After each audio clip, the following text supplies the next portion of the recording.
Hello दोस्तों, मैं अनीस आप सभी का अपने यूट्यूब चैनल प्लेन्थ कैरियर मेकर में आपका स्वागत करता हूं। और आज ये क्विज नंबर 1 है, जिसमें मैं डिस्कस करने वाला हूं किरण पब्लिकेशन का वो बुक जिसमें बिहार में पूछे गए सारे क्वेश्चंस को एकुमुलेट किया गया, संग्रह किया गया। ठीक है। और ये बुक 2023 तक का क्वेश्चंस को कवर करता है, यानी अपडेटेड बुक है। और इसमें जितने भी क्वेश्चंस पूछे गए उसको मैं यहाँ पर डिटेल एनालिसिस करने वाला हूँ। ठीक है। तो इसके बाद आपको एक ओवरऑल अंदाजा मिल जाएगा कि बिहार में किस तरह के क्वेश्चंस पूछे जाते हैं, जिसके लिए किन्हीं का भी कोई कोर्स खरीदने की आवश्यकता आपको नहीं पड़ेगा। ठीक है।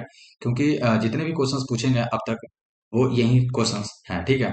और वो बेसिक से क्वेश्चंस हैं, लेकिन थोड़े से उसमें अगर डिटेल एनालिसिस किया जाए तो फिर वो ज्यादा फायदा आपको लिए कर सकता है। ठीक है। तो मैं जितना ज्यादा हो सके यहाँ पर मैं आपको बेनिफिट देने का कोशिश करूंगा। चलते हैं पहले क्वेश्चंस की तरफ। आर्य समाजी निम्नलिखित में से किसकी जड़ तक पहुंचे थे? ऑप्शन एक है भूमिहीन श्रमिक, दूसरा हरिजन, थर्ड है नौकरशाही, या चौथा है व्यापारी समुदाय। तो इसका राइट आंसर हो जाएगा हरिजन हो जाएगा। ठीक है। हरिजन के बारे में दो तीन चीजें आपको याद रखना कि जो हरिजन पत्रिका है, ये हरिजन पत्रिका ये 1933 ईस्वी में गांधी जी के द्वारा शुरू किया गया था। ठीक है। गांधी जी के द्वारा शुरू किया गया था हरिजन पत्रिका। और ये एक वीकली था, यानी साप्ताहिक आता था। ये डेली नहीं आता था, साप्ताहिक आता था। और ये जो लैंग्वेज था इसमें इंग्लिश लैंग्वेज का यूज किया जाता था, यानी इंग्लिश लैंग्वेज में आता था। यही हरिजन पत्रिका आगे चलकर हिंदी में आने लगा। क्या आने लगा? हिंदी में। तो जब हिंदी में आने लगा तो उसका नाम यहाँ पर रखा गया हरिजन सेवक। हरिजन सेवक के नाम से वो आने लगा। और आगे चलकर फिर भी गुजराती में हरिजन पत्रिका भी आने लगा, जिसको हरिजन संघ के नाम से जाना लगा, जो हरिजन संघ के नाम से आता था। ठीक है। आर्य समाज के बारे में दो चीजें हैं जो आपको सीख लेनी चाहिए। आर्य समाज का स्थापना, जो इसका जो स्थापना है वो दयानंद सरस्वती के द्वारा किया गया था। दयानंद सरस्वती के द्वारा किया गया था, महाराज के द्वारा किया गया था। ठीक है। और ये 1875 ईस्वी में किया गया था। कहाँ? मुंबई में। ठीक है। तो इंपॉर्टेंट है ये। नेक्स्ट क्वेश्चन है, ब्राह्मणों के आधिपत्य के विरुद्ध निम्न जातियों के हित के लिए, यानी ब्राह्मणों के खिलाफ जो निम्न जाति हैं उसके लिए किया गया सर्वप्रथम आंदोलन कौन सा था? नायर सर्वी समाज, सत्यशोधक समाज, महाजन संगम, या भोगालिंगा संघ। तो राइट आंसर हो जाएगा सत्यशोधक समाज। ठीक है। सत्यशोधक समाज के बारे में दो तीन चीजें हैं कि सत्यशोधक समाज की जो स्थापना है वो कब किया गया था? तो वो 24 सितंबर 1873 को किया गया था। किनके द्वारा किया गया था? तो वो ज्योतिबा फुले के द्वारा किया गया था। किनके द्वारा? ज्योतिबा फुले के द्वारा किया गया था। कहाँ किया गया था? तो वो महाराष्ट्र में किया गया था। ठीक है। नायर सर्विस समाज के बारे में दो चीजें याद रखना कि नायर सर्विस समाज is related to Kerala state, और इसका स्थापना 1914 में किया गया था। ठीक है। तो राइट आंसर हो जाएगा यहाँ पर बी, सत्यशोधक समाज।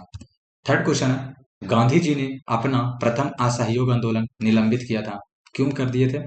क्योंकि यह एकाएक हिंसात्मक हो चुका था, इसके अधिकांश नेता गिरफ्तार हो गए और जेल में बंद हो गए थे, भारत व्यापी आंदोलन का उनका प्रयोग सफल हो गया, या आंदोलन के सफल होने की कोई संभावना नहीं दिखी। तो ये इसका राइट आंसर हो जाएगा कि असहयोग आंदोलन को इसलिए बंद करना पड़ा क्योंकि ये अचानक हिंसात्मक हो गया था। हिंसात्मक होने के कारण चौरी चौरा कांड है। ठीक है। तो असहयोग आंदोलन के बारे में थोड़ा सा देख लेते हैं। असहयोग आंदोलन कब शुरू किया गया था? तो 1920 से 1922 तक यह असहयोग आंदोलन चला। किनके द्वारा किया गया था? तो गांधी जी के द्वारा किया गया था। ठीक है। और इसका समाप्ति क्यों हुआ था? तो समाप्ति होने का कारण चौरी चौरा कांड था।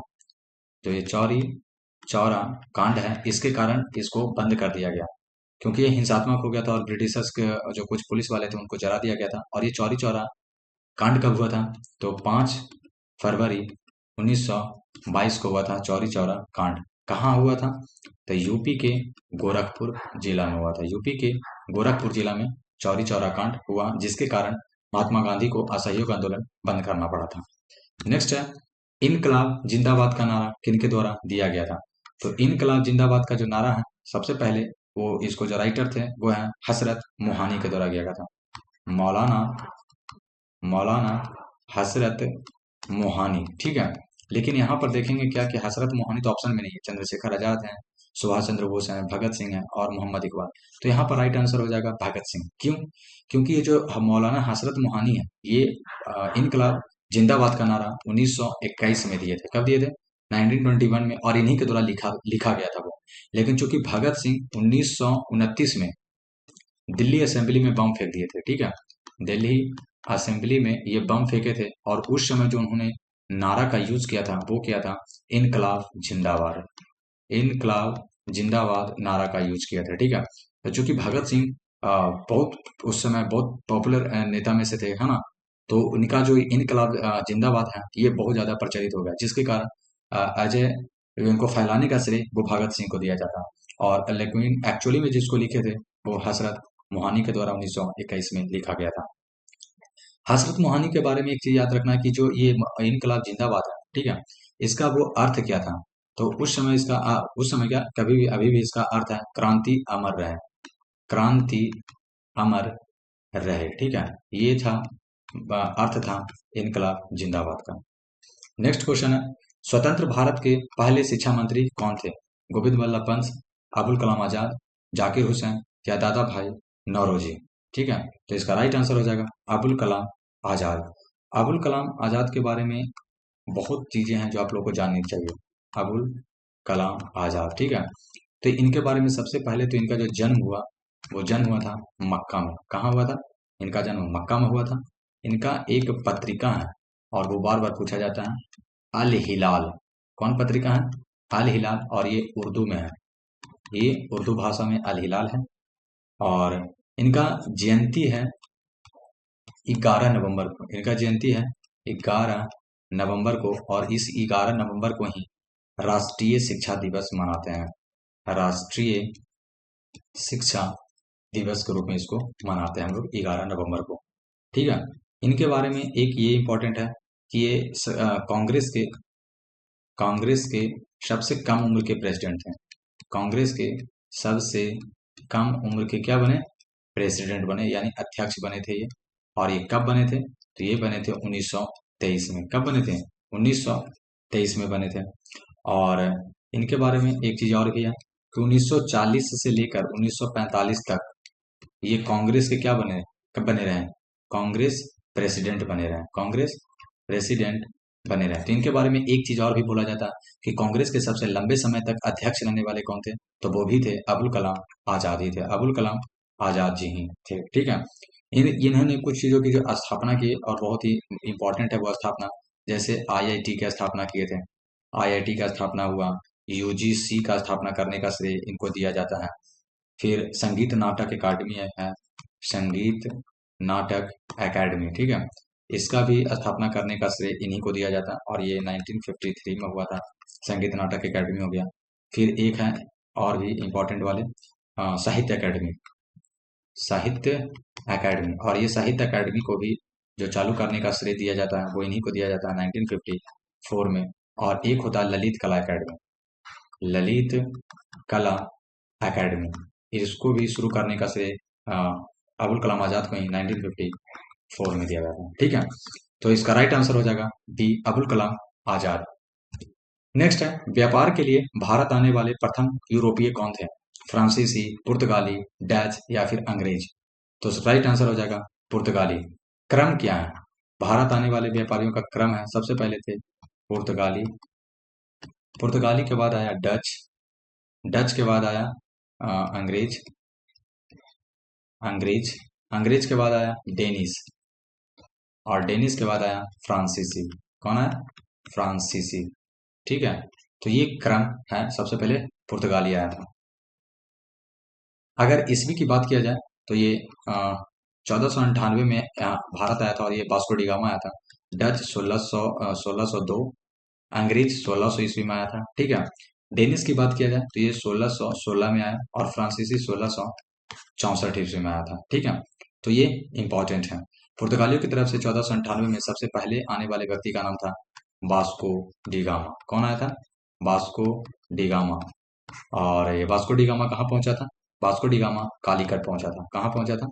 कालीकट पहुंचा था। तो राइट आंसर हो जाएगा बी।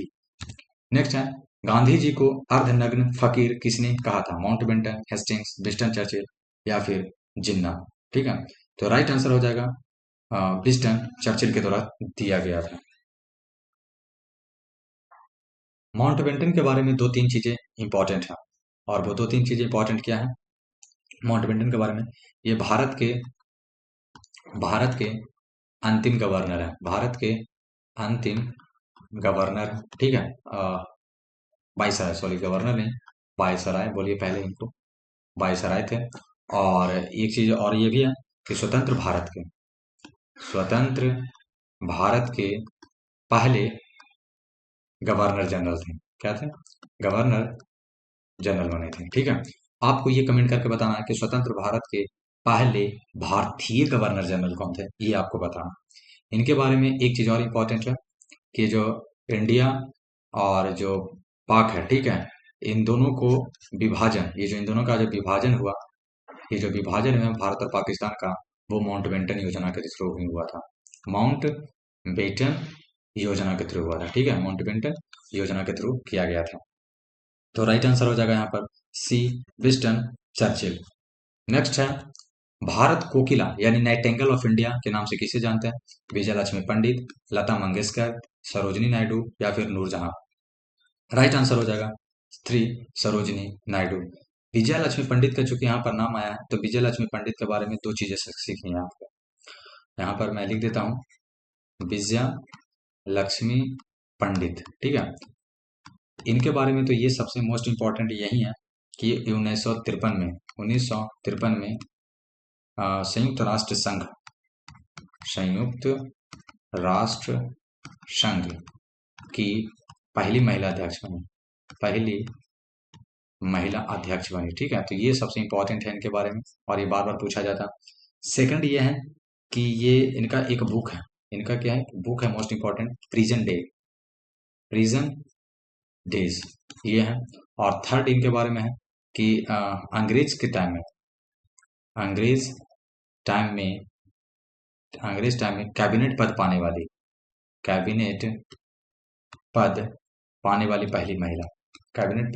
वाली पहली महिला भी कौन थी? विजय लक्ष्मी पंडित थी, कैबिनेट अंग्रेज के टाइम में। सरोजिनी नायडू के बारे में तो, क्या है इंपॉर्टेंट कि इन्हें भारत कोकिला कहते हैं, भारत कोकिला इन्हें कहा जाता है, ठीक है। और इनका जन्म 1879 में हैदराबाद में हुआ था, 1879 हैदराबाद में इनका जन्म हुआ था। और ये कांग्रेस की पहली भारतीय महिला अध्यक्ष थी, ठीक है। कांग्रेस की पहली भारतीय महिला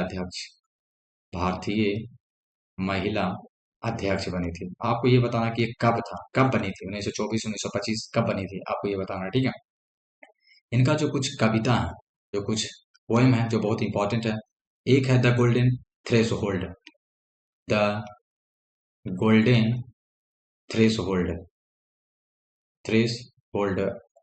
होल्ड करके था, ठीक है। एक है द गोल्डन थ्रेश होल्ड था, और एक द बर्ड टाइम, एक इंपॉर्टेंट है, एक और कौन है, एक तो ये हुआ, और सेकंड है द वर्ल्ड टाइम, और ये इसमें बहुत फेमस है, ठीक है। ये सब क्वेश्चंस बार बार पूछे जाते हैं। तो इनके बारे में, लता मंगेशकर के बारे में जो कि यहाँ पर दिया गया है, तो लता मंगेशकर के बारे में भी कुछ आपको जानने चाहिए। लता दीदी के बारे में क्या है, सबसे पहला कि ये इनको वॉइस ऑफ मिलेनियम बोलते हैं। क्या बोलते हैं? Voice of millennium. ये भी क्वेश्चन पूछा गया है साउथ की तरफ में, वॉइस ऑफ मिलेनियम इनको कहते हैं। और इनको 1989 में दादा साहेब अवार्ड मिला, दादा साहेब फाल्के अवार्ड दिया गया, दादा साहेब फाल्के अवार्ड इनको दिया गया था, ठीक है, 1989 में दिया गया। 2001 में भारत रत्न दिया गया, इनको भारत रत्न दिया गया। और 2009 में फ्रांस का सर्वोच्च सम्मान दिया गया, फ्रांस का सर्वोच्च सम्मान से सम्मानित इनको दिया गया था, ठीक है, सर्वोच्च सम्मान दिया गया था। तो राइट आंसर हो जाएगा यहाँ पर 3, सरोजिनी नायडू। नेक्स्ट है कानपुर में 1857 की क्रांति का नेता कौन था? 1857 में कानपुर से नाना साहेब, तात्या टोपे, बी कुंवर सिंह या लक्ष्मीबाई। तो राइट आंसर हो जाएगा नाना साहेब। एक्चुअली नाना साहेब प्लस तात्या टोपे थे, लेकिन जो मेन लीडर थे वो थे नाना साहेब, ठीक है। तो राइट आंसर हो जाएगा नाना साहेब। कुंवर सिंह कहाँ से थे? कुंवर सिंह थे बिहार से थे। और लक्ष्मीबाई कहाँ से थी? तो वो झांसी से थी। कहाँ से थी? झांसी से। 1857 के क्रांति के बारे में दो तीन चीजें और भी इंपॉर्टेंट है 1857 से, कि किन्होंने क्या कहा, ठीक है। तो बीडी सावरकर ने क्या कहा 1857 की क्रांति को लेकर, वो याद रखना। प्रथम प्रथम राष्ट्रीय प्रथम राष्ट्रीय स्वतंत्रता संग्राम, ये क्वेश्चन पूछा जाता है कि 1857 की क्रांति को प्रथम राष्ट्रीय स्वतंत्रता संग्राम किसने कहा, तो बीडी सावरकर के द्वारा किया गया था। और एक इंपॉर्टेंट और है क्रिस्टोफर बेली, इनका भी नाम रखिएगा, क्रिस्टोफर बेली। क्रिस्टोफर बेली के द्वारा क्या बोला गया था, तो क्रिस्टोफर बेली ने बोले थे कि 1857 का जो भारतीय विद्रोह है, भारतीय विद्रोह जो है मात्र भारतीय विद्रोह मात्र एक आंदोलन नहीं, मात्र एक आंदोलन नहीं था, बल्कि बल्कि कई आंदोलन थे, बल्कि कई आंदोलन थे। और ये पूछा हुआ है, इसीलिए मैं यहाँ पर सॉरी ये पूछा हुआ है, इसीलिए मैंने यहाँ पर इन दोनों को मैंने जिक्र किया हूँ, ठीक है। और भी बहुत सारे चीज बोले थे, तो जैसे जैसे 1857 का क्वेश्चन आते रहेगा वैसे वैसे हम लोग डिस्कस करते चलेंगे, यहाँ पर आपको इतना याद कर लेना है। नेक्स्ट है स्वतंत्रता की पहली लड़ाई लड़ी गई थी दिल्ली में, लखनऊ में, झांसी में या मेरठ में। तो स्वतंत्रता की पहली लड़ाई यानी 1857, और ये मेरठ से लड़ा गया था। कहाँ से, मेरठ, आपको याद रखना है, यानी राइट आंसर हो जाएगा मेरठ। लखनऊ से 1857 की क्रांति को कौन कर रहा था, 1857 की क्रांति है उसको लखनऊ से कौन लीड कर रहे थे, लखनऊ से लीड करने वाली कौन थी, तो हजरत महल, बेगम हजरत महल बोलते हैं आप इसको, हजरत महल याद रख सकते हैं। और दिल्ली से भी याद रखना है आपको, दिल्ली से कौन थे 1857 की क्रांति को लीड करने वाले, तो वो थे बहादुर शाह जफर, बहादुर शाह जफर था, ठीक है। नेक्स्ट है भारत के साथ व्यापार करने वाले पहले यूरोपीय, तो हॉलैंडवासी, ब्रिटिश, फ्रांसीसी या फिर पुर्तगाली। तो सबसे पहले कौन थे, पुर्तगाली, और इसके बारे में पहले पढ़ लिया, पुर्तगाली 1498, हाँ आपको याद रखना है।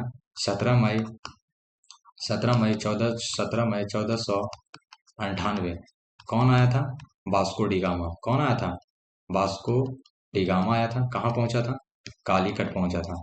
कालीकट कौन से राजा कौन था जिनको स्वागत किया था, तो उस राजा का नाम था जमोरिन। कौन था, जमोरिन वहां का शासक था, और उन्होंने उनका तो कहने का मतलब अच्छा स्वागत वगैरह किए थे, ठीक है। ये तो एक बार, पहली बार वास्को डिगामा आया था। दूसरी बार यानी सेकंड टाइम वो कब आया था, तो सेकंड टाइम 3 साल के बाद यानी 1502 में आया था, ठीक है। सेकंड टाइम आया था। और एक आपको थर्ड टाइम बताना है, आपको third time Vasco da Gama Bharat कब आया था, ये आपको कमेंट करके जरा बताना, तब देखें कि कौन सीरियस होकर पढ़ाई कर रहा है, ठीक है।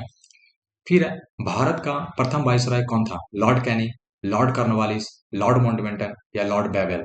तो भारत का पहला वायसराय लॉर्ड कैनिंग था। कौन था, लॉर्ड कैनिंग।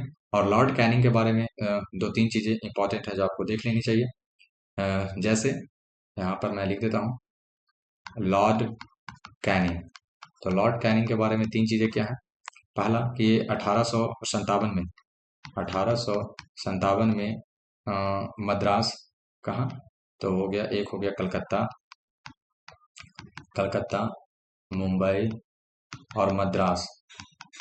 इन तीनों जगह पर क्या स्थापना किया था, तो इन तीनों जगह पर क्या स्थापना किया, विश्वविद्यालय का स्थापना किया था, विश्वविद्यालय विश्वविद्यालय का स्थापना किया था, ठीक है। कब, 1857 में। करने वाले कौन था, लॉर्ड कैनिंग था। एक इम्पॉर्टेंट ये है कि 1861 में कलकत्ता, कोलकाता हो गया, मुंबई हो गया, और बम्बई पहले बोलते थे मुंबई को, और एक हो गया मद्रास।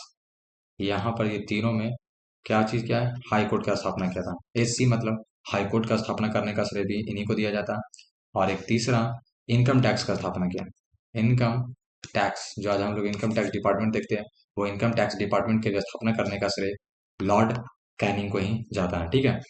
लॉर्ड कॉर्नवालिस क्या है, तो लॉर्ड कॉर्नवालिस को भारत नागरिक सेवा के जनक कहते हैं, भारत नागरिक सेवा का जनक कहते हैं, भारत नागरिक सेवा का इसको जनक कहा जाता है सबसे पहला। और यही लॉर्ड कॉर्नवालिस है जो 1893 में अस्थाई बंदोबस्त लाया। क्या लाया था? अस्थाई बंदोबस्त लेकर आया था 1793 ईस्वी में। और इनके बारे में इंपॉर्टेंट है कि हर थाना, जितने भी थाना है, थाना में जो दरोगा का बहाली होता है, वो थाना में दरोगा की नियुक्ति कौन किया किया किसके द्वारा किया गया था? तो वो भी लॉर्ड कॉर्नवालिस के द्वारा ही किया गया था। ठीक है, लेकिन यहाँ पर राइट आंसर हो जाएगा ए, लॉर्ड कैनिंग। लॉर्ड माउंटबेटन के बारे में ऑलरेडी पढ़ चुके हैं। फिर 13, 1857 के विद्रोह के समय ब्रिटिश के प्रधानमंत्री कौन थे? चर्चिल, पामस्टोन, बार इटली या ग्लैडस्टोन? तो राइट आंसर हो जाएगा पामस्टोन। 1857 के समय ब्रिटिश का प्रधानमंत्री था। विंस्टन चर्चिल वही था जिन्होंने महात्मा गांधी को, जिन्होंने, जो ये गांधी जी हैं, गांधी को अर्धनग्न फकीर कहा था। गांधी को अर्धनग्न फकीर कहे थे। ठीक है, तो इसका राइट आंसर हो जाएगा बी, पामस्टोन।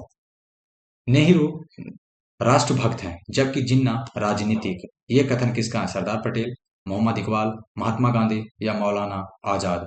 तो इसका राइट आंसर हो जाएगा मौलाना आजाद, यानी 4th नंबर। ठीक है, सरदार पटेल के बारे में कुछ इंपॉर्टेंट चीज है जो आपको देख लेनी है। ठीक है, पटेल जी के बारे में, क्योंकि क्वेश्चन बार बार इनसे पूछा जाता है। इनको 1928 बारदोली सत्याग्रह, जो ये बारदोली सत्याग्रह है, सत्याग्रह, इनमें इनमें इन्होंने, इनको क्या मिला था? सरदार की उपाधि मिला था। जो सरदार की उपाधि है, इनको दिया गया था 1928 ईस्वी में बारदोली सत्याग्रह में सरदार की उपाधि दिया गया था। इन्हीं को लौह पुरुष भी कहा जाता है। क्या कहा जाता है? लौह पुरुष भी कहा जाता है। और इनको 562, जो 562 रियासत को इन्होंने मिलाया था। रियासत, सॉरी रियासत गलत लिखा हुआ, 562 रियासत, 562 रियासत को मिलाने का श्रेय दिया जाता है। मिलाने का श्रेय दिया जाता है किन्हों? सरदार पटेल साहब को दिया जाता है। और इनकी जो जयंती है, सरदार पटेल साहब की जो जयंती है, वो जयंती है 31 अक्टूबर की। कब है? 31 अक्टूबर की इनकी जयंती है, जिसको हम लोग एक दिवस के रूप में मनाते हैं। वो है राष्ट्रीय राष्ट्रीय एकता दिवस। राष्ट्रीय एकता दिवस के रूप में मनाते हैं। सरदार पटेल को आगे चलकर 1991 में भारत रत्न दिया गया था। कब दिया गया था? 1991 में भारत रत्न दिया गया था। तो राइट आंसर हो जाएगा यहाँ पर मौलाना आजाद। और यहाँ सरदार पटेल के बारे में जितने भी मोस्ट इंपॉर्टेंट चीजें थे, मैंने यहाँ पर डिस्कस किया। ठीक है, नेक्स्ट है, महात्मा गांधी के राम राज्य के युगल सिद्धांत कौन से थे? सही साधन व सही लक्ष्य, अस्पृश्यता व मद निषेध, खादी व चरखा या सत्य व अहिंसा? तो राइट आंसर हो जाएगा सत्य और अहिंसा। गांधी जी के बारे में कुछ डिटेल्स हम लोग देखेंगे, क्योंकि क्वेश्चन इनसे आते रहते हैं। तो सबसे पहला 1893 में अफ्रीका गए पढ़ने के लिए। कहाँ गए? अफ्रीका पढ़ाई करने के लिए गए। अफ्रीका पढ़ाई करने के गए थे 1893 ईस्वी में। इनको 2 अक्टूबर को इनकी जयंती है। और इसी जयंती के अवसर पर अंतर्राष्ट्रीय अहिंसा दिवस मनाते हैं। क्या मनाते हैं? अंतर्राष्ट्रीय अहिंसा दिवस। अंतर्राष्ट्रीय अहिंसा दिवस मनाया जाता है, 2 अक्टूबर को मनाया जाता है। इनको टोटल 5 बार नोबेल के लिए, जो नोबेल है, नोबेल के लिए इनको नामित किया गया, नामित किया गया, नामित किया गया था, नामित किया गया था। ठीक है, लेकिन एक बार भी मिला है, लेकिन इनको एक बार भी नहीं दिया गया गांधी जी को। ठीक है, इनको इम्पोर्टेंट है कि ये जो कांग्रेस के 1924 में बेलागाम अधिवेशन, कहा? बेलागाव अधिवेशन, बेलागाव अधिवेशन में कांग्रेस के अध्यक्ष बने थे। क्या बने थे? कांग्रेस अध्यक्ष बने थे। और आपको ये जानकर बहुत अजीब लगेगा कि गांधी जी सिर्फ और सिर्फ एक ही बार 1924 में कांग्रेस के अध्यक्ष रहे थे। ठीक है, और इनके बारे में एक चीज और है कि दूसरा गोलमेज सम्मेलन में भाग लिए थे।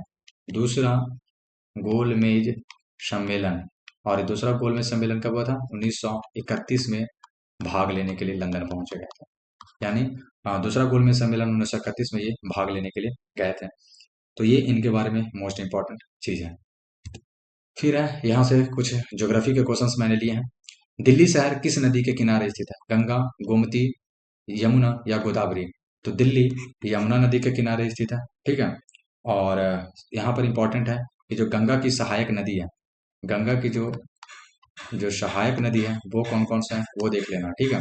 तो वो इसके बारे में कुछ कुछ इम्पोर्टेंट नाम है, जैसे यमुना हो गया, रामगंगा हो गया, क्योंकि ये पूछा जाता है, यमुना, रामगंगा, घाघरा हो गया, गंडक हो गया, कोसी हो गया, और सोन हो गया, ठीक है।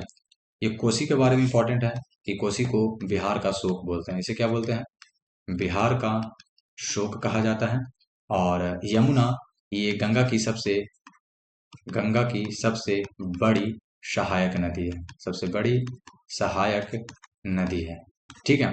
तो ये गंगा की सहायक नदियों के लिस्ट है। तो राइट आंसर हो जाएगा यहाँ पर 3, यमुना।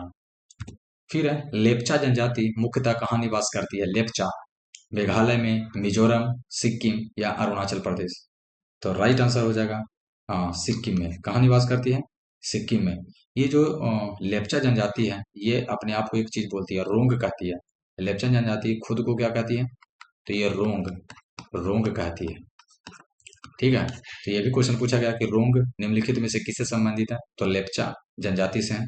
ये जो लेप्चा जनजाति के लोग हैं, ये कंचनजंगा पर्वत, जो कि कंचनजंगा पर्वत ये भी सिक्किम में ही है, तो कंचनजंगा पर्वत को रक्षक मानती है। क्या मानती है? रक्षक मानती है। तो ये भी आपको इम्पोर्टेंट है, इसको आपको याद रखना है। जो सिक्किम है, सिक्किम के बारे में इम्पोर्टेंट यही है कि ये भारत का 22वां राज्य है, भारत का 22वां राज्य बना ये। हाँ, भारत का 22वां राज्य बना। और ये कब बना? तो 16 मई 1975, 16 मई 1975 को भारत का ये 22वां राज्य बना। इसमें टोटल लोकसभा सीट कितने हैं? टोटल लोकसभा सीट है 1, और टोटल राज्यसभा सीट भी है 1, ठीक है। तो ये इंपॉर्टेंट है। जो ये सिक्किम है, सिक्किम की जो राजधानी है इसके बारे में भी देख लेना। सिक्किम की राजधानी है गैंगटोक। सिक्किम की राजधानी कहाँ है? गैंगटोक। नेक्स्ट है, भारत में हरित क्रांति ने सर्वाधिक किसे प्रभावित किया? गन्ने की फसल को, गेहूं की फसल को, धान की फसल को, या सब्जियों की फसल को? ठीक है। तो भारत में हरित क्रांति सबसे पहले सबसे ज्यादा गेहूं की फसल को प्रभावित किया था, ठीक है। और इम्पोर्टेंट है यही इसके बारे में। हरित क्रांति से रिलेटेड याद रखना कि हरित क्रांति के जनक कौन है? हरित क्रांति के जनक कौन है भारत में? तो ये एम एस स्वामीनाथन, ठीक है। ये भारत के जनक है। भारत में हरित क्रांति के जनक कौन है? M S Swaminathan. और वर्ल्ड में जनक कौन है?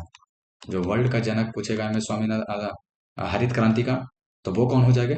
Norman Norman Norman Borlaug. Norman Borlaug साहब थे वर्ल्ड में हरित क्रांति के जनक, ठीक है।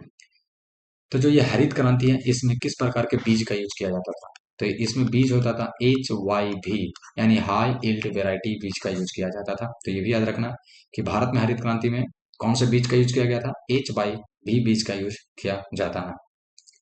तो ये जो नॉर्मन बोरलॉग है, वर्ल्ड के जनक नॉर्मन बोरलॉग, ठीक है। इनके बारे में एक चीज और याद रखना कि नॉर्मन बोरलॉग को 1970 में नोबेल शांति पुरस्कार भी दिया गया था। नोबेल शांति पुरस्कार भी दिया गया था, ठीक है। तो ये भी चीज को आपको याद रखना है। नेक्स्ट है, देश में ऑपरेशन फ्लड की शुरुआत का श्रेय किसे दिया जाता है? एम एस स्वामीनाथन को, डॉक्टर वर्गीज कुरियन को, MGK मेनन को, या जयंत नार्लिकर, ठीक है। तो Operation Flood doctor Varghese Kurien हो गया। और डॉक्टर वर्गीज कुरियन को ही श्वेत क्रांति का जनक भी कहा जाता है। श्वेत क्रांति का जनक, श्वेत क्रांति का जनक भी कहा जाता है। और ये कब शुरू हुआ था? ये 1970 में शुरू किया गया था, ठीक है। तो राइट आंसर हो जाएगा B, doctor Varghese Kurien. Next है, भारतीय मानक समय तथा ग्रीनविच मध्य समय में कितना का अंतर होता है? 4.5 घंटा, 5.5 घंटा, 4 घंटा, या फिर 4 घंटा, 5 घंटा। तो राइट आंसर हो जाएगा ये 5.5 घंटा का अंतर होता है। कितना का? 5.5 घंटा का अंतर होता है। और ऐसा क्यों होता है? क्योंकि ये जो भी सपोज दैट ये है ग्रीनविच, ये क्या है? ये है ग्रीनविच। तो जो ग्रीनविच से आगे रहेगा वो उसका समय आगे रहेगा, ये इधर रहेगा समय आगे। और जो भी ग्रीनविच से पीछे रहेगा उसका समय रहेगा पीछे, उसका समय रहेगा। पीछे हैं, ठीक है। तो चूंकि जो 5.5 घंटा भारत का मानक समय है, तो ये जो मानक समय है वो कहाँ से गुजरता है, मानक समय, ये इंपॉर्टेंट है। तो मानक समय गुजरता है इलाहाबाद के नैनी से, इलाहाबाद के नैनी से गुजरता है, ठीक है। स्टेट कौन कौन है, मानक समय गुजरने वाला स्टेट कौन कौन है जहां से गुजरता है, तो इसमें याद रखना है यूपी सबसे पहले, यूपी, यूपी के बाद हो गया एमपी, एमपी के बाद हो गया छत्तीसगढ़, छत्तीसगढ़ के बाद हो गया उड़ीसा, और उड़ीसा के बाद हो गया आंध्र प्रदेश। इसको क्या बोलेंगे, आंध्र प्रदेश, ठीक है। तो ये 5 राज्यों से गुजरती है भारत की मानक समय।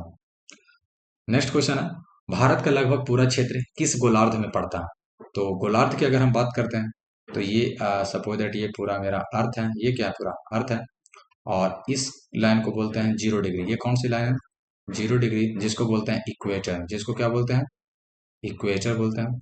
और यहाँ पर एक लाइन और बताएंगे, एक लाइन है 23.5 डिग्री, 23.5 डिग्री नॉर्थ, जिसको बोलते हैं ट्रॉपिक ऑफ कैंसर, जिसको बोलते हैं ट्रॉपिक ऑफ कैंसर, यानी कर्क रेखा, यानी इसको क्या बोलते हैं, कर्क रेखा बोलते हैं। और यहाँ एक और लाइन बनाएंगे जिसको बोले, जिसका नाम है 66.5 डिग्री नॉर्थ, और इसको बोलते हैं Arctic circle, Arctic, sorry Arctic circle इसको बोलते हैं। और यहाँ पर हो गया 90 डिग्री, ये क्या हो गया 90 डिग्री, जिसको बोलेंगे नॉर्थ पोल, क्या बोलेंगे, एनपी, यानी नॉर्थ पोल। इसके जस्ट अपोजिट में अगर यहाँ पर तुम आ जाओ, तो ये हो गया 23.5 डिग्री एंड साउथ, जिसको बोलेंगे मकर रेखा, ये क्या है, मकर रेखा है। और यहाँ पर हो गया 66.5, 66.5 डिग्री साउथ, जिसको बोलेंगे अंटार्कटिक, अंटार्कटिक सर्कल बोलेंगे, ठीक है। और यहाँ पर हो गया पॉइंट जिसको 90 डिग्री, जिसको बोलेंगे साउथ, 90 डिग्री साउथ, जिसको बोलेंगे south pole, 90 degree south pole बोलेंगे।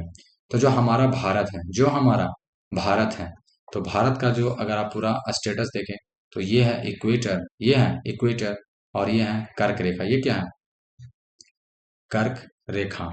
और यहाँ से आप एक देशांतर लाइन बनाते हैं, ठीक है, यह है 0 डिग्री, ये क्या है 0 डिग्री, जो ग्रीनविच है। तो भारत पूरा का पूरा अगर आप ध्यान से देखें, तो भारत आपको यहाँ पर देखने को मिलेगा, ठीक है, भारत आपको यहाँ पर देखने को मिलेगा। तो ये भारत किस दिशा में है, तो ये है, इसके ऊपर हो गया नॉर्थ और नीचे हो गया साउथ, इधर हो गया इस डायरेक्शन में देखे तो ये हो गया ईस्ट और ये हो गया वेस्ट, सॉरी ये हो गया ईस्ट और ये हो गया वेस्ट, ठीक है। तो भारत नॉर्थ और ईस्ट डायरेक्शन में, तो यहाँ पर हो जाएगा उत्तरी एवं पूर्वी गोलार्ध, बी नंबर आंसर हो जाएगा। ये सारे को आपको अच्छे से क्या कर लेना, याद कर लेना है, ठीक है। इसके बारे में एक इंपॉर्टेंट चीज और है जो आगे बताएंगे, शायद आगे क्वेश्चन आएगा इसमें। जनसंख्या घनत्व यानी पॉपुलेशन डेंसिटी किसे कहते हैं, तो पॉपुलेशन डेंसिटी का मतलब हो गया, अगर ये कुछ एरिया है, ठीक है, तो इस एरिया में जितने भी पर्सन रह रहे हैं, ठीक है, वहीं वहाँ का पॉपुलेशन डेंसिटी हो गया, जनसंख्या घनत्व हो गया। तो पॉपुलेशन जनसंख्या वही हो गया प्रति वर्ग किलोमीटर मनुष्यों की संख्या, प्रति किलोमीटर नहीं, प्रति वर्ग किलोमीटर, ठीक है। यानी इस किलोमीटर, इस स्क्वायर एक जमीन में कितना आदमी रह रहा, उसको पॉपुलेशन डेंसिटी के नाम से जानते हैं। रिलेटेड कुछ इंपॉर्टेंट क्वेश्चन है, जैसे 2011, 2011 का जनसंख्या घनत्व कितना है, 2011 का जनसंख्या घनत्व, यानी 2011 की जनसंख्या घनत्व 2011 के आंकड़ों के अनुसार 382 पर्सन प्रति किलोमीटर स्क्वायर, ठीक है, ये पी फॉर पर्सन यानी व्यक्ति है, ठीक है। और अगर 2011 की जनसंख्या की बात करें, तो ये 15वां राष्ट्रीय जनगणना है, कितना है, 15वां राष्ट्रीय जनगणना है, इंपॉर्टेंट है। और इस समय 2011 में जो जनगणना आयुक्त थे, जो जनगणना आयुक्त थे, उनका नाम था चंद्रमौली, क्या था उनका नाम, तो चंद्रमौली जी थे। और इसका जो 2011 के जनगणना जनसंख्या जब हुआ, उसका आदर्श वाक्य क्या था, आदर्श वाक्य, तो आदर्श वाक्य था हमारी जनगणना हमारा भविष्य, हमारी जनगणना हमारा भविष्य, हमारा भविष्य, ठीक है। इसको 2 बार 3 बार आपको देखना, मतलब बेसिकली आपको अगर 1 2 बार देखिएगा तो आपको अच्छे से प्रैक्टिस हो जाएगा। अगर आपको अच्छा लग रहा हो तो लाइक कमेंट एंड सब्सक्राइब कर लेना, ठीक है। और यहाँ से एक क्वेश्चन और है कि यहाँ पर मैं लिख देता हूँ, पहली जनगणना भारत में पहली जो जनगणना है, भारत में पहली जनगणना कब हुआ था? तो 1872। और करने वाले कौन थे? लॉर्ड म्यू ने किया था। कौन किया था? Lord mu. लेकिन यही है, भारत में नियमित जनगणना, जो भारत में नियमित सॉरी जो भारत में नियमित जनगणना है, तो भारत में नियमित जनगणना करने का श्रेय भारत में नियमित जनगणना कराने का श्रेय 1800 कितना 81 1881 में किन्हें दिया जाता है? तो 1881 में दिया जाता है लॉर्ड रिपन को। किसे दिया जाता है? लॉर्ड रिपन को दिया जाता है। ठीक है, तो ये इंपॉर्टेंट है इतना, तो इसका राइट आंसर हो जाएगा 3। नेक्स्ट है, कन्याकुमारी निम्नलिखित में से कहाँ स्थित है? केरल, तमिलनाडु, कर्नाटक या उड़ीसा? तो राइट आंसर हो जाएगा तमिलनाडु में। कहाँ है? तमिलनाडु में है। और तमिलनाडु में एक चीज इंपॉर्टेंट है तमिलनाडु के बारे में, कि इसी तमिलनाडु में विवेकानंद रॉक मेमोरियल है। क्या है? Vivekananda rock memorial. Vivekananda rock memorial है। कहाँ है? तो ये तमिलनाडु में है। और गांधी मंडपम, एक चीज याद रखना तमिलनाडु में, कि तमिलनाडु में ही, यहाँ पर मैं लिख देता हूँ, जो ये तमिलनाडु है, तमिलनाडु में ही गांधी मंडपम भी है। गांधी मंडपम। गांधी मंडपम में क्या है? तो गांधी जी की अस्थि है। गांधी जी की अस्थि है यहाँ पर। ठीक है, रखा हुआ है गांधी मंडपम में, तो इम्पोर्टेंट है। और तमिलनाडु को ही केप केमोरिन भी कहते हैं। तमिलनाडु को एक चीज और कहते हैं, क्या कहते हैं? तो केप केमोरिन कहते हैं। ये इंपॉर्टेंट है, केप केमोरिन तमिलनाडु को कहता है। और तो इसमें इंपॉर्टेंट नहीं है। नेक्स्ट, केंद्रीय भवन अनुसंधान संस्थान कहाँ स्थित है? दिल्ली, लखनऊ, नागपुर या रुड़की? तो केंद्रीय भवन अनुसंधान संस्थान रुड़की में स्थित है। कहाँ स्थित है? रुड़की में स्थित है। दिल्ली में कौन कौन से अनुसंधान संस्थान है वो इंपॉर्टेंट है। तो जो दिल्ली में इंपॉर्टेंट है कौन कौन? तो केंद्रीय, पूछा जाता है ये सब, केंद्रीय कृषि अनुसंधान संस्थान, केंद्रीय कृषि अनुसंधान संस्थान। फिर हो गया केंद्रीय हिंदी संस्थान, केंद्रीय हिंदी संस्थान, केंद्रीय हिंदी संस्थान भी वहीं पर निर्भर आती है। और कलकत्ता के बारे में एक चीज याद रखना, कलकत्ता में कौन कौन से संस्थान हैं? तो भारतीय पुरातात्विक, भारतीय पुरातात्विक, भारतीय पुरातात्विक सर्वेक्षण विभाग कहाँ स्थित है? तो ये कलकत्ता में स्थित है। और केंद्रीय केंद्रीय आयुर्वेद, केंद्रीय आयुर्वेद अनुसंधान संस्थान कहाँ स्थित है? तो वो कलकत्ता में स्थित है। फिर है केंद्रीय जूट, केंद्रीय जूट अनुसंधान संस्थान कहाँ स्थित है? तो वो कलकत्ता में स्थित है। और कलकत्ता में ही भारत का सबसे बड़ा राष्ट्रीय पुस्तकालय भी है। राष्ट्रीय पुस्तकालय, सबसे बड़ा राष्ट्रीय पुस्तकालय कहाँ है? तो ये भारत का सबसे बड़ा है, भारत का सबसे बड़ा। तो ये पूछा जाता है कि भारत का सबसे बड़ा पुस्तकालय कहाँ है? तो कलकत्ता में है। नागपुर के बारे में एक चीज याद रखना, नागपुर में केंद्रीय राष्ट्रीय कैंसर संस्थान है। क्या है? राष्ट्रीय कैंसर संस्थान। राष्ट्रीय कैंसर संस्थान कहाँ है? तो वो है नागपुर में स्थित है। ठीक है, नेक्स्ट है, भारत में इस्पात का प्रथम कारखाना कहाँ स्थापित किया गया? बोकारो, जमशेदपुर, भिलाई या राउरकेला? तो राइट आंसर हो जाएगा जमशेदपुर में। कहाँ स्थित किया गया था? जमशेदपुर। जमशेदपुर स्टील प्लांट 1907 में इसका स्थापना किया गया था। ठीक है, और बोकारो स्टील प्लांट का स्थापना कब किया गया था? तो बोकारो स्टील प्लांट 1964 में। और किसके मदद से? तो रसिया की मदद से शुरू किया गया था। रसिया की मदद से शुरू किया गया था बोकारो स्टील प्लांट। भिलाई इस्पात संयंत्र के बारे में याद रखना कि ये छत्तीसगढ़ में कहाँ है? ये तो पहले छत्तीसगढ़ में है। और इसका स्थापना 1955 में हुआ था। और किसकी मदद से हुआ था? तो ये भी हुआ था रसिया की मदद से। रसिया की मदद से सेकंड पंचवर्षीय योजना में, सेकंड पंचवर्षीय योजना में हुआ था। ठीक है, और राउरकेला, राउरकेला इसका जो है उड़ीसा, राउरकेला उड़ीसा में। कहाँ है? राउरकेला उड़ीसा में। और ये इसका स्थापना 1959 मान के चलो कि 1959 में हुआ था। और जर्मनी की मदद से, कब किसकी मदद से हुआ था? जर्मनी के मदद से हुआ था। ठीक है, नेक्स्ट है, उत्पादन की दृष्टि से भारत का सबसे प्रमुख खाद्यान्न कौन है? बाजरा, मक्का, चावल या गेहूं? तो राइट आंसर हो जाएगा चावल। उत्पादन की दृष्टि से कौन है? चावल है। और इसमें रबी फसल और खरीफ फसल होता है, तो इसको याद रखना। जो रबी फसल है उसके एग्जाम्पल कौन कौन है? तो रबी फसल का सबसे पहले याद रखो कि जो इसका बुआई होगा वो कब होगा। तो इसका बुआई होगा अक्टूबर से लेकर नवंबर तक, और इसका कटाई, जो इसका कटाई होगा वो होगा मार्च से अप्रैल तक। कहाँ तक होगा? मार्च से अप्रैल तक होगा। और इसके एग्जाम्पल कौन कौन है? तो गेहूं हो गया, जौ, चना, मटर, सरसों, है ना, सरसों हो गया, अलसी हो गया, अलसी, है ना। ये सब किसका एग्जाम्पल है? रबी फसल का एग्जाम्पल है। फिर हो गया खरीफ फसल। कौन हो गया? खरीफ फसल। तो खरीफ फसल का ये याद रखना, इसका जो बुआई होगा, तो जो बुआई कब होगा? बुआई होगा जून से लेकर जुलाई तक। और कटाई इसका कब होगा? कटाई होगा सितंबर टू अक्टूबर, सितंबर से अक्टूबर।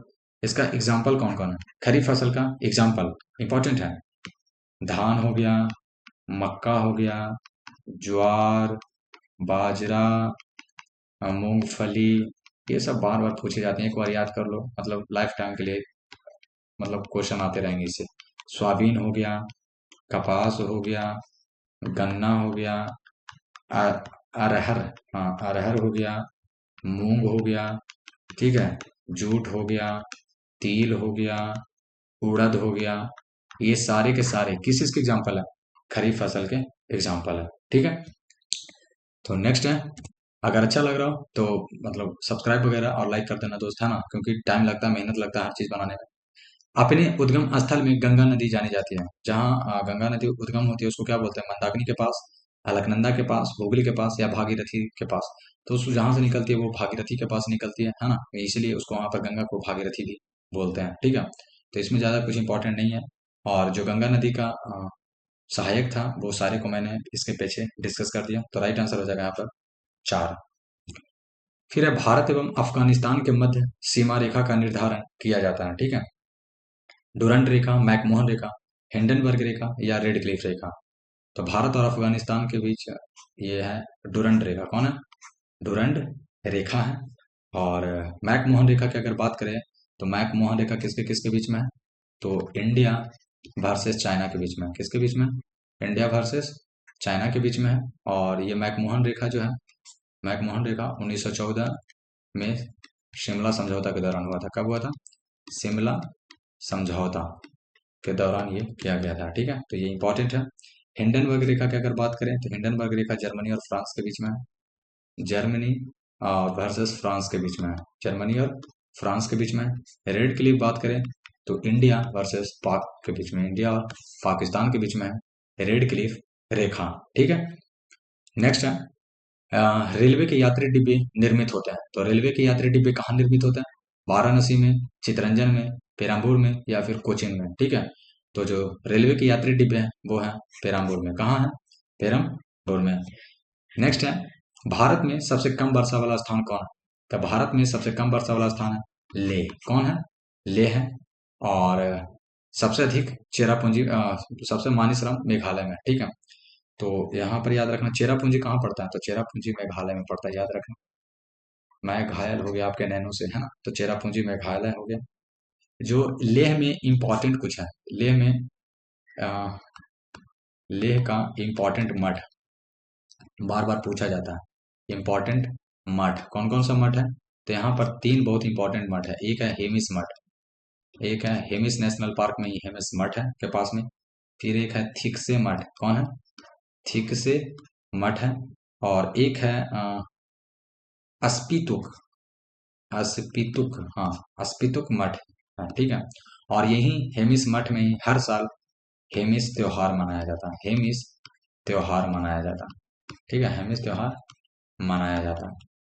तो आज ये जो वीडियो है इसमें इतना ही रहने देंगे। इसमें भी और बहुत सारे क्वेश्चंस हैं, लेकिन चूंकि ये वीडियो बहुत लंबा हो जाएगा तो इसलिए मैं इसको एज ए पार्ट 1 यहीं पर रख देता हूँ, और इसका फिर पार्ट 2 आएगा, ठीक है।